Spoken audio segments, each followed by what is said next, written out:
नमस्कार। आज हम पढ़ेंगे श्रीमद् भागवत गीता गीता प्रेस गोरखपुर अध्याय नंबर 4 श्लोक नंबर 39। आप लोग ध्यान पूर्वक संबंधो। आप भगवान आगे के श्लोकों में ज्ञान प्राप्ति के पात्रों का निरूपण करते हैं। व्याख्या। इस श्लोक में श्रद्धावान पुरुष को ज्ञान प्राप्त होने की बात आई है। अपने में श्रद्धा कम होने पर भी मनुष्य भूल से अपने को अधिक श्रद्धा वाला मान सकता है। इसलिए भगवान ने श्रद्धा की पहचान के लिए दो विशेष विशेषण दिए हैं। शैतेन्द्रिय और तत्पर। जिसकी इंद्रिय पूर्णता वश में है वह शैतेन्द्रिय है, और जो अपने साधन में तत्परता पूर्वक लगा हुआ है वह तत्पर है। साधन में तत्परता की कसौटी है इंद्रियों का शायत होना। अगर इंद्रिय शायत नहीं है और विषय भोगों की तरफ जाती है तो साधन परायणता में कभी समझनी चाहिए। परमात्मा में, महापुरुषों में, धर्मों में और शास्त्रों में प्रत्यक्ष की तरफ आदर पूर्वक विश्वास होना श्रद्धा कहलाती है। जब तक परमात्मा तत्व का अनुभव ना हो तब तक परमात्मा में प्रत्यक्ष से भी बढ़कर विश्वास होना चाहिए। वास्तव में परमात्मा से देश काल आदि की दूरी नहीं है, केवल मानी हुई दूरी है। दूरी मानने के कारण ही परमात्मा सर्वत्र विद्यमान रहते हुए भी अनुभव में नहीं आ रहे हैं। इसलिए परमात्मा अपने में है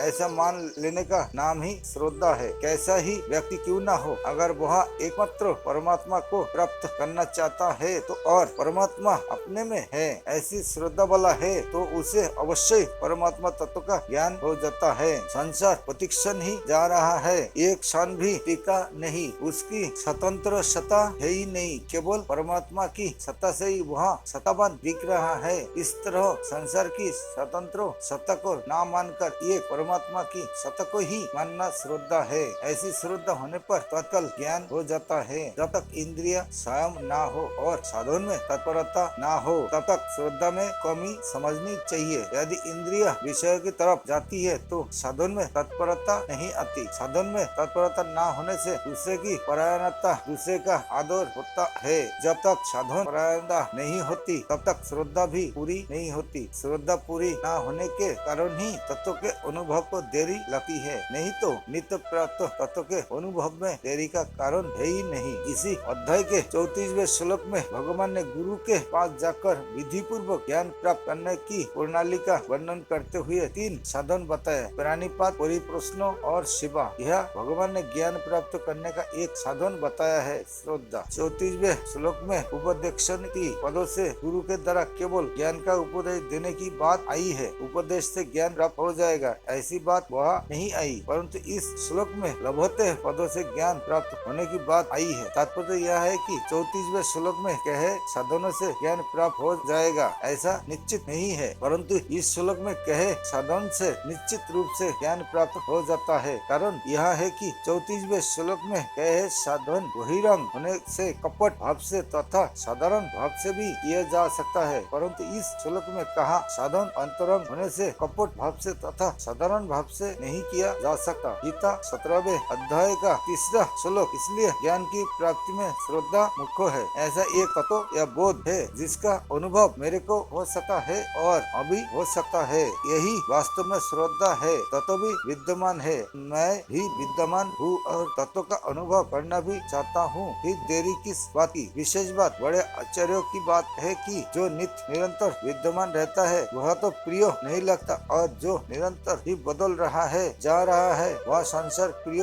लगता है। इसमें कारण यही है कि जिस संसार की एक क्षण भी स्थिति नहीं है, जो निरंतर ही अभाव में जा रहे हैं, उसे हम स्थायी मान लेते हैं। स्थायी मानने के कारण ही इससे स्थायी सुख लेना चाहते हैं, जो सर्वथा असंभव है। सुख लेने के लिए हम संसार में अपनापन कर लेते हैं, जो किसी भी काल में अपना नहीं है। अपनी वस्तु वही है जो हमसे कभी अलग नहीं होती और इससे हम कभी अलग नहीं होते। यदि संसार अपना होता तो प्रत्येक परिस्थिति हमारे साथ रहती, परंतु ना तो परिस्थिति हमारे साथ रहती है और ना हम ही परिस्थिति के साथ रहते हैं। इसलिए वह अपनी है ही नहीं। जिस अंतकरण और इंद्रियों से हम संसार को देखते हैं उन्हें भी हम भूल से अपनी मान लेते हैं, परंतु इन पर भी हमारा कोई अधिकार नहीं चलता। अंतकरण और इंद्रियों सहित संपूर्ण संसार प्रलय की ओर जा रहा है, उसकी स्थिति है ही नहीं। संसार की प्राप्ति मात्र होती है, इसलिए इसकी प्राप्ति कभी हो ही नहीं सकती। संसार अपने स्वरूप तक पहुँच ही नहीं सका, पर स्वरूप सब जगह सतर रूप से विद्यमान रहता है। संसार का स्वतंत्र अस्तित्व नहीं है, पर अपना अस्तित्व अस्तित्व निरंतर रहता है। स्वरूप का अर्थात अपने होनेपन का प्रत्यक्ष अनुभव होता है।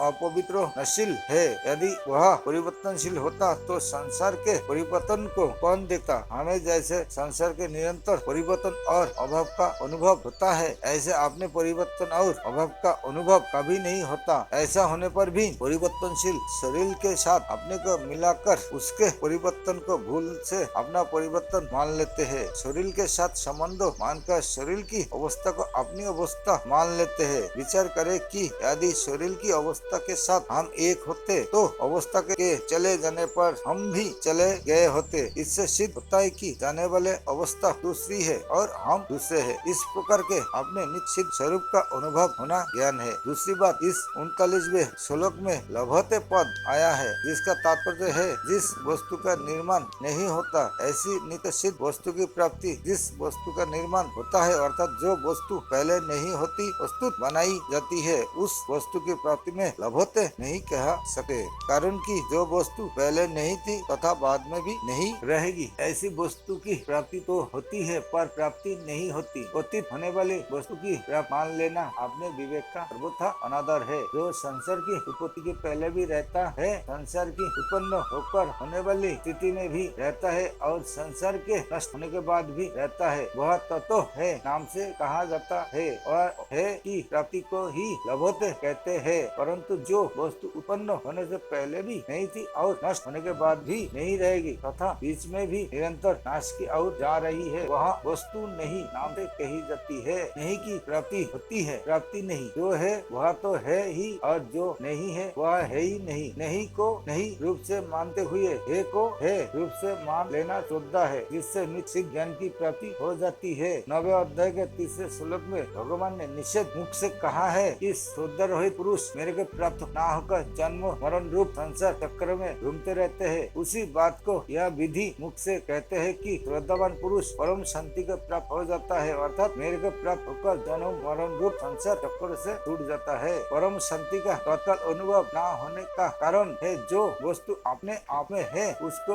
अपने आप में न ढूंढकर बाहर दूसरी जगह ढूंढना। परम शांति प्राणी मात्र में सत सिद्ध है, परंतु मनुष्य परम शांति स्वरूप परमात्मा से तो विमुख हो जाता है और सांसारिक वस्तुओं में शांति ढूंढता है। इसलिए अनेक जन्म तक शांति की खोज में भटकते रहने पर भी उसे शांति नहीं मिलती। उत्पत्ति विनाशशील वस्तुओं में शांति मिल कैसे सकती है। तत्व ज्ञान का अनुभव होने पर जब दुख रूप संसार से सर्वथा संबंध विच्छेद हो जाता है, तब सत सिद्ध परम शांति का तत्काल अनुभव हो जाता है। परिशिष्ट भाव, श्रद्धा, विश्वास और विवेक की आवश्यकता सभी साधकों के लिए है। हाँ, कर्म योग तथा ज्ञान योग में विवेक की मुख्यता है और भक्ति योग में श्रद्धा विश्वास की मुख्यता है। आरंभ में तत्व ज्ञान है, ऐसी श्रद्धा होगी तभी साधक उसकी प्राप्ति के लिए साधन करेगी। नमस्कार।